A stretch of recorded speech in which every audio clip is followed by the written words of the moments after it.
In 2007, TV network CBS dropped 40 kids in the middle of the New Mexico desert as part of a brand new reality show. These kids would have to build their own society from scratch. And if this sounds like Lord of the Flies to you, well, it was meant to.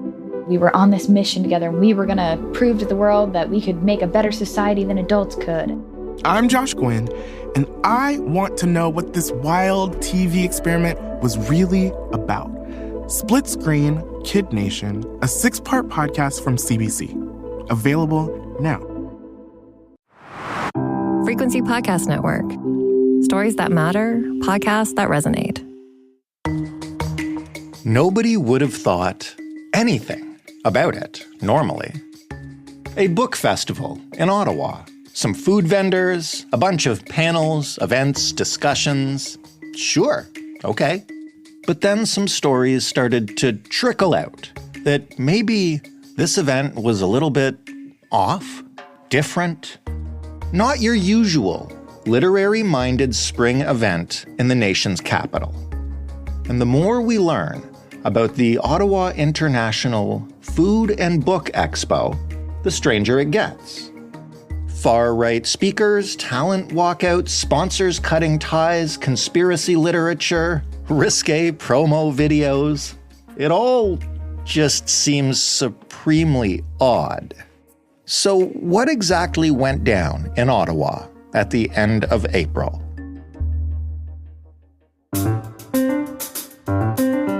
I'm Jordan Heath Rawlings. This is The Big Story. Luc LeBrun is the editor of Press Progress, which has been covering this festival, or what are we going to call it, Luc? It's the Ottawa International Food and Book Expo. What was it supposed to be? And I mean this mostly to ask, to people who were planning on attending when it was marketed to people in Ottawa and beyond. What might people have expected? Well, your first reaction when you hear the name is you might think that it's pretty unassuming. It sounds like, many other festivals that happen in Ottawa or any other city or town in Canada. Just to situate it, first of all, this was an event at Lansdowne Park in Ottawa, which is, kind of an old fairground area that's now a big urban park. We have our local football stadium there. There's a hockey arena. There's restaurants, farmers markets on the weekend. So lots of families would be kind of walking around this area. And this book festival was being held in the historic horticulture building. So kind of a big hall. It's used for weddings and charity galas, things like that. So it was billing itself as an event for authors where they could promote their books. There's a big focus on independent and self-published authors. They've had a couple of these in previous years, mostly without controversy, although I have heard from people in the local literary community and arts and culture scene that people weren't really so sure about the organizer and just the way that he would go about doing his business. So he's charging people pretty high amounts for renting stalls at these book festivals. So a couple red flags, but, nothing too out of the ordinary. This year also there were workshops and seminars on creative writing, how to publish your own book, some panel discussions with authors. The Mexican Embassy was actually hosting a showcase for Mexican-Canadian authors. And to top this all off, the MCs for this year's event were former Much Music VJ Bill Welichka and Nora Loretto, who's a well-known lefty journalist. So, on the face of it, seems like a pretty legitimate festival, not too different from many others. And, but once you started scratching at the surface a little bit, you started to notice that something was a little bit off. Take us back to when that happened for you and others. When did you kind of get wind that something about this was a little bit weird or different? Yeah, so what first triggered it for me, and when it first popped up on my radar, was there's this local group called Community Solidarity Ottawa. This is a community group that got organized during the Freedom Convoy in response to the way the convoy was harassing and impacting people in Ottawa's residential neighborhoods. So they put out a community alert on the Friday before the weekend festival, basically warning that there were a number of far-right figures associated with the convoy who were going to be appearing as speakers. Maxime Bernier, leader of the People's Party of Canada. Randy Hillier, who's a former Ontario PC MPP. He got actually kicked out by Doug Ford from the party, ended up becoming an anti-lockdown leader, and he's actually now facing a slew of criminal charges over his involvement with the Freedom Convoy. another person by the name of Tom Quiggin. He was involved with the convoy's leadership team. He appeared at the press conferences that the Freedom Convoy had during February 2022. And he also put out these daily intelligence briefings, just sort of giving the convoy people an update on what the police were doing and all that kind of stuff. And then the fourth person was Andrew Lawton. He's a media personality with the right-wing outlet True North.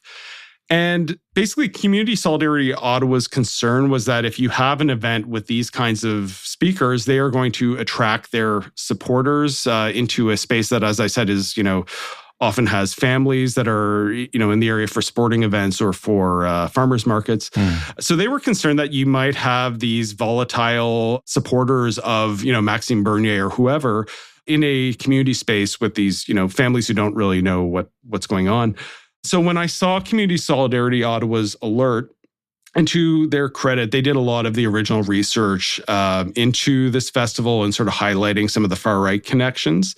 But, when I started looking into it, it just got weirder and weirder and weirder. So the book festival is promoting itself with these video ads featuring sort of scantily clad women in suggestive poses. Okay.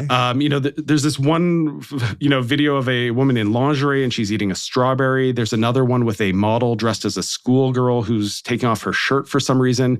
And, you kind of look at this and you're wondering, okay, this is a book festival? Why would you market your book festival that way? Yeah. Then there's these other videos that have what appear to be Eastern European actors reading a script in front of a green screen. And, it's just very strange.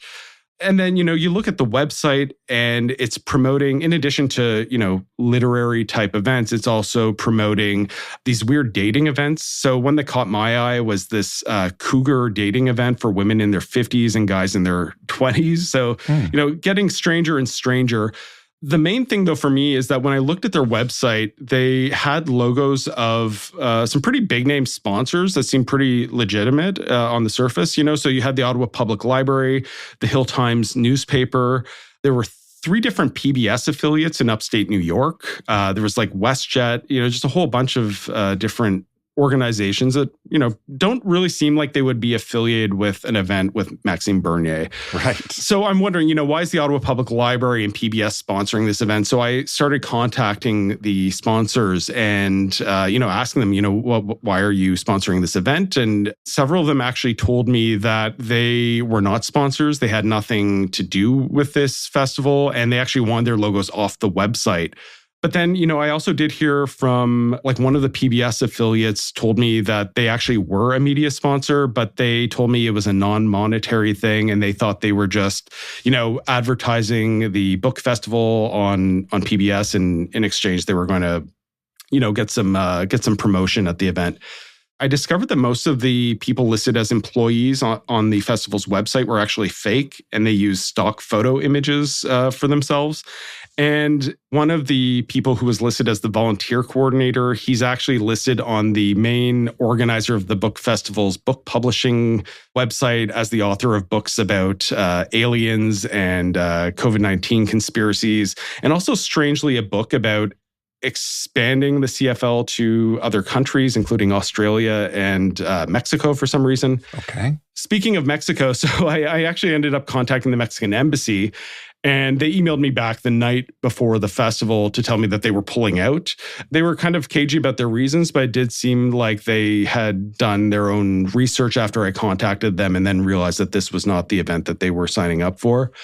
So I published my story on the Saturday, the first day of the festival.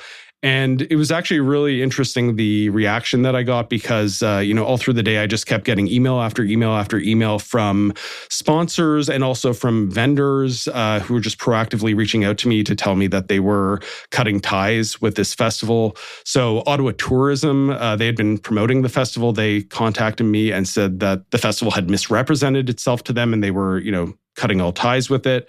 PBS affiliate in Watertown, New York, contacted me and thanked me for bringing this to their attention because they had no idea that they were sponsoring an event with far-right figures and fringe groups. Right. And both of the MCs, Bill Wilichka and Nora Loretto, apparently walked out right in the middle of the festival after my story started circulating around and people kind of started connecting the dots and realizing that the things that they initially realized felt were off were actually much weirder than they initially believed.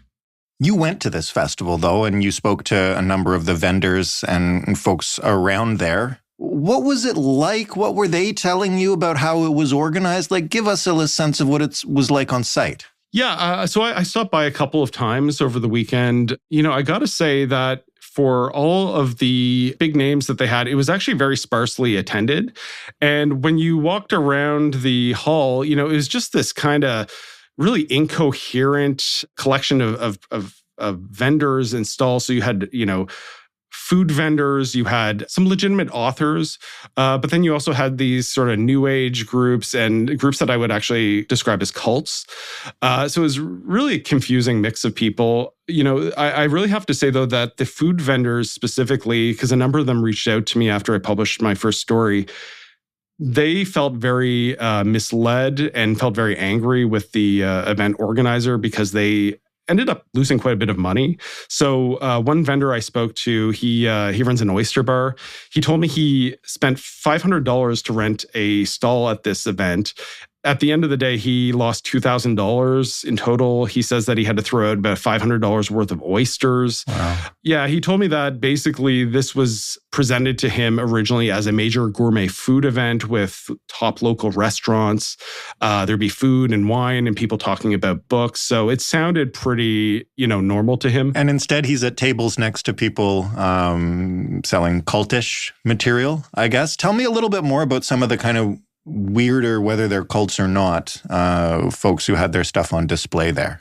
Right. Yeah. I mean, there were vendors who had, they're giving out kind of like, it wasn't so much, good literature. It was more sort of, conspiratorial propaganda or, sort of promotional pamphlets, things like that. So you had, anti-vaxxers and COVID-19 conspiracy type content, let's say. There were people promoting alternative medicine books, New Age spirituality, so on and so forth. There was this one vendor who was offering free stress tests and giving away books by Scientology founder L. Ron Hubbard. There was another vendor called the Geophilosophical Association of Anthropological and Cultural Studies. Really long sentence there. But if you actually look into them, they were founded in the 1970s by a New Age spiritual leader who's, written a lot about sexual alchemy and the end of the world. So it kind of gives you a sense of their outlook on the world. There was also another group called the Grail Foundation. I actually ended up talking to them at their table for a little bit. They denied to me that they were a religion, and they actually denied that they were an organization too. It was really hard to pin down what exactly they were presenting themselves as, but they finally kind of described themselves to me as a sort of book club that is devoted to promoting the writings of a messianic kind of author who calls himself the Servant of the Light. After meeting with them, they sent me home with a number of promotional materials and pamphlets and things like that so I could learn more about them. And I later discovered that they actually believe that a great comet will descend upon the Earth. They call this the second Star of Bethlehem. They believe this will destroy the Earth and human civilization and purify the planet. So, between those people and the oysters, it's a very strange mix of vendors.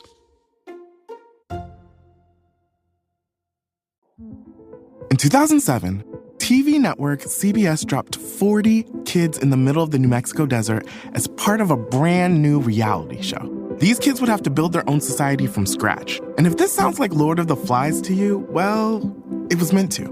We were on this mission together, and we were going to prove to the world that we could make a better society than adults could. I'm Josh Gwynn, and I want to know what this wild TV experiment was really about. Split Screen, Kid Nation, a 6-part podcast from CBC. Available now. In terms of the speakers and the panels and the discussions that were had, was it far-right talking points that people were accusing them of? Were there substantive discussions about books, even self-published books? Like, what do we know about the actual content from the festival?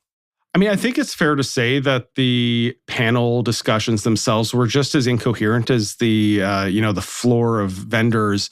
There was one event which had Andrew Lawton, Randy Hillier, and an anti-vaxxer.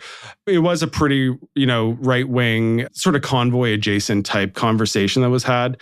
But the main event really was the panel with Maxime Bernier. So, this panel had Maxime Bernier, Senator Kim Pate, former CBC Ottawa news anchor Adrian Harewood. There was a minister from the United Church, and it was moderated by Nora Loretto. So, in fairness, this was a diverse group of panelists, but it's so diverse that it's almost, incoherent. At one point, this panel actually spiraled out of control during the Q&A session. I actually clipped the video of it and included in the article. You see one audience member who starts yelling and heckling at the Senator Pate, about COVID-19 lockdowns. He keeps pressing her to basically say on the record that they will never bring in another lockdown ever. It gets very heated and very emotional. Towards the end, there was another person who was actually an author at the event, but also was a People's Party of Canada candidate in Ottawa Centre. She actually hijacked a microphone and started using the opportunity to promote her anti-vaccine book. And this led to this melee on the stage. People were yelling. People were trying to take microphones away from one another. Maxime Bernier actually at one point kind of hopped up and physically restrained the moderator and was yelling about free speech.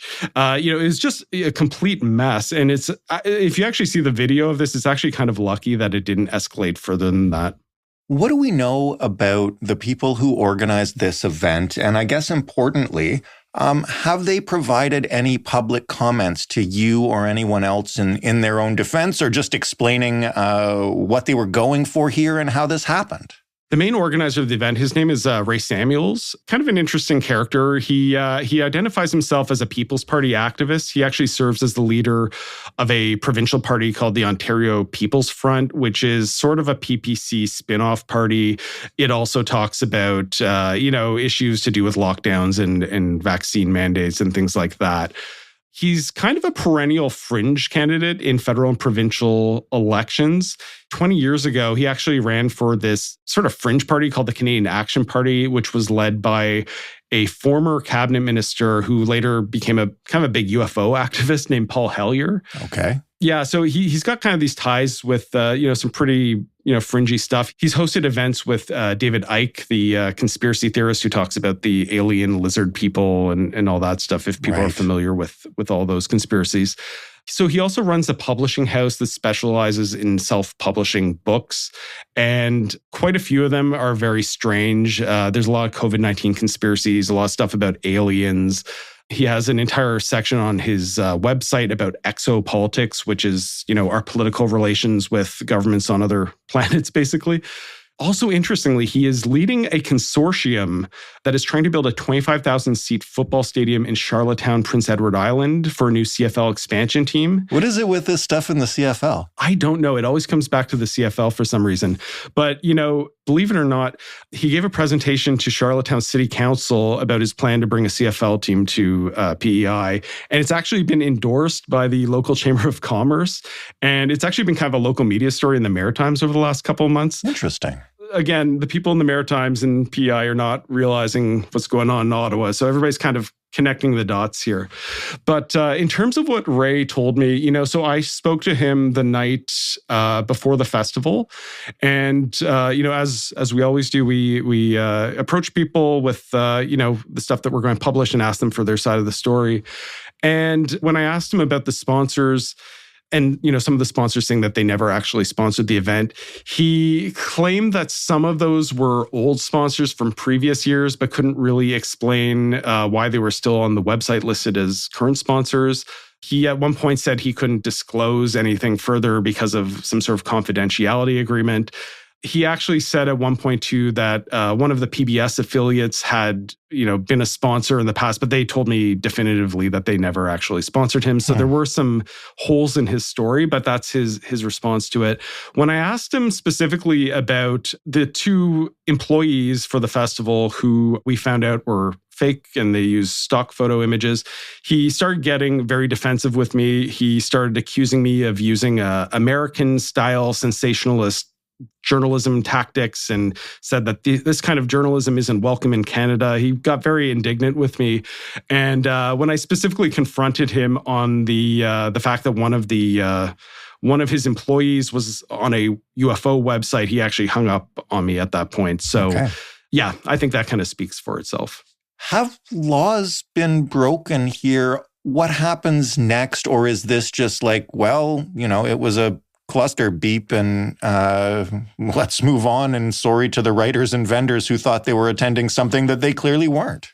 Yeah, well, I definitely have heard from a few people who were involved with the festival who felt misled, who say that they have actually already filed lawsuits about this with the organizer. A few others have kind of mused about it and they're kind of exploring the idea. So I think there might be something to it. Definitely, they feel like they were misled and they feel like the entire event was misrepresented. And it does seem like they have actually lost some money as a result of it. It's worth noting Ray, the event organizer, he's also making a variety of legal threats at a variety of different people. So we'll see if anything comes of that. To me, though, I think the moral of this entire story is that it is really important to do your research. It's important to check out, who it is you're getting yourself involved with before you actually do it. Because, I've actually heard from some people after I published my second story about this who were telling me that it sounds like Ray was contacting people out of the blue, telling them about this event and getting them kind of roped in. And they didn't look too deeply into it. In some cases, they looked at the website, saw the logos of what they thought were legitimate, companies, legitimate organizations. Right. In some cases, they saw speakers and personalities listed on the website that they also thought were kind of legitimate too. So, it's easy to see how people got roped in, but there does seem to be a pattern here where Ray was asking people to join. And then as soon as he got them to accept the invitation, he would ask them for promotional photos or for their logo so he could put that on the website and then leverage that to, rope other people into it. So I think on one level, it sort of speaks to the fact that, the reality of the internet nowadays, you don't really know who's on the other side of the screen when you're talking to them or when you're talking to them over email. So people do need to do their due diligence before agreeing to things because, in this case, there is a danger of associating yourself with an event that might be problematic because other people are going to then see your name listed on the website. It might be a name that they recognize or that they trust, and it sends them the signal that it's a legitimate event when it might not be. So, while I hate to lecture everyone on personal responsibility, I do think that we need to recognize that our choices and actions can sometimes influence other people. Luke, thank you for this. Like I said, I'd heard a lot of rumblings about this and appreciate you sort of taking us inside and putting the pieces together a little bit. Yeah, thanks so much, Jordan. Luke LeBrun, editor of Press Progress. That was The Big Story. For more from us, head to thebigstorypodcast.ca, and you can, of course, send us your feedback on this episode or any other. We're going to record another feedback episode this week, so we'd love to hear what you think. You can always send us an email at hello@thebigstorypodcast.ca or call and leave us a voicemail at 416-935-5935. The Big Story is available wherever you get your podcasts, and it's on your smart speaker if you ask it to play The Big Story podcast. Thanks for listening. I'm Jordan Heath-Rawlings. We'll talk tomorrow.